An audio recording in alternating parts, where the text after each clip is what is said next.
Perkenalkan, nama saya Mutiara Dewi Puspita, nomor induk mahasiswa 1012132. Di sini saya akan menjelaskan tentang rasio keuangan. Apa sih itu rasio? Rasio merupakan rumus pembandingan satu akun dengan akun lain untuk mendapatkan sebuah nilai, di mana nilai tersebut dapat menggambarkan suatu hal.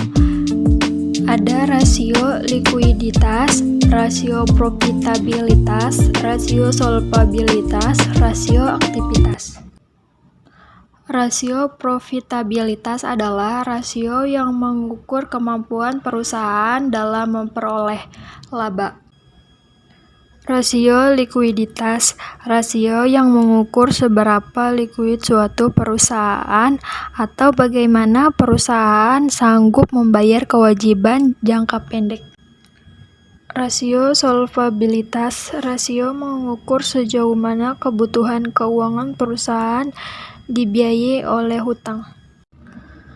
Rasio aktivitas ini adalah mengukur efisien perusahaan dalam menggunakan aktiva-aktivanya.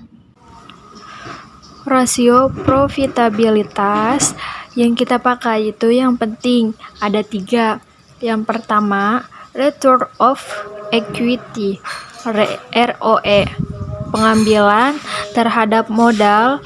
Rumusnya laba dibagi modal dikali 100%. Dan laba kita selama setahun, dan dasar modal yang kita tanam pada rasio ROE, patokan kita hanya deposito. Ketika usaha itu di bawah bunga deposito untuk usaha itu dikatakan jelek. Kenapa? Dia sudah beroperasi tapi profitnya itu masa di bawah bunga deposito. Yang kedua, return of asset, ROA, pengambilan terhadap aset. Rumusnya laba dibagi total aktiva dikali 100%. ROA agak bervariasi, membilang berapa persen itu bagus, berapa persen itu tidak bagus. ROA ini sangat melihat sektor usahanya, itu paling utama. Jadi ketika kita hitung ROA, misalnya 10%, berarti pengambilannya itu 10% dari total asetnya. Tentu kita tidak bisa membandingkan ROA kontraktor dengan ROA misalnya restoran. Kalau ROA restoran kecil, tentu ROA-nya akan tinggi. Kalau kontraktor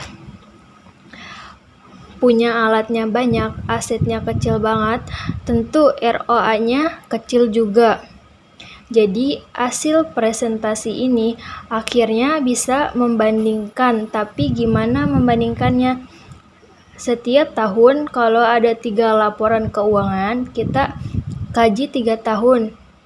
Kita lihat ROA-nya yang meningkat atau menurun. Disitulah kita membandingkannya.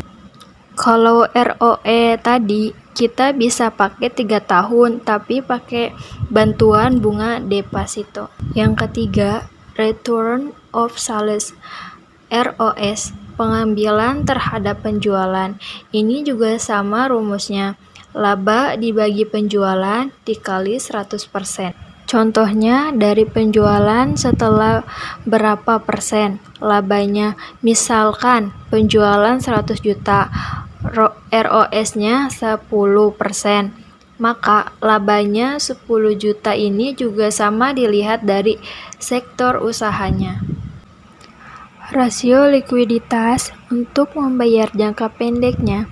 Sebenarnya rasio likuiditas itu ada banyak, tetapi kita pakai 3, yaitu current ratio, rasio lancar, quick ratio, rasio cepat, cash ratio, risiko kas. Current ratio, rasio lancar adalah rasio yang mengukur beban perusahaan dalam melunasi jangka pendek menggunakan aktiva lancar. Rumusnya aktiva lancar dibagi hutang lancar. Contohnya, aktiva lancar 100 dibagi hutang lancarnya 100 sama dengan 1 tutup, aktiva lancarnya yang 100 itu dipaku bayar hutang lancar. Berarti perusahaan ini aman. Lebih bagus lagi kalau aktiva lancarnya itu lebih besar daripada hutang lancar. Misalnya, aktiva lancarnya 500, dibagi hutang lancarnya 100, sama dengan 5. Jadi, rasionya 5. Jadi begitu, perusahaan bangkrut misalnya, itu sanggup bayar jangka pendeknya. Quick ration, rumusnya aktiva lancar dikurang persediaan lancar dibagi hutang lancar. Pak, dikurang persediaan karena persediaan dianggap tidak begitu cair, harus dijual lagi, belum tentu laku. Dan yang ketiga, kas rasio. Rumusnya kas dibagi hutang lancar. Rasio solvabilitas. Keseluruhan utang di solvabilitas ini dari banyaknya rasio, saya menjelaskan 2. Yang pertama, debt to equity ratio DER, yaitu perbandingan antara hutang dengan modal. Hutang dibagi modal. Debt to asset ratio DAR. Rumusnya, hutang dibagi total aktiva dikali 100%. Jika DR lebih dari 1, maka mayoritas aktiva atau harta dibiayai oleh hutang. DER ini semakin kecil semakin bagus.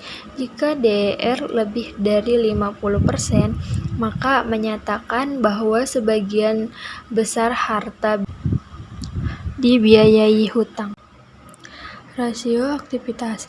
Rasio aktivitas ada total putaran persediaan, total putaran piutang, total putaran kas, total putaran aktivitas. Kita memakai peputaran aktiva. Peputaran total aktiva, total aset, turnover rasio yang mengukur bagaimana perusahaan menghasilkan penjualan dengan menggunakan keseluruhan aktivanya. Rumusnya, penjualan dibagi total aktiva. Rasio total aktivanya tidak bisa kita nilai dari angka karena dia itu sangat tergantung dengan sektor usahanya dan membandingkan setiap tahun. Bagaimana menilainya? Lakukan dari ROA, ROE, dan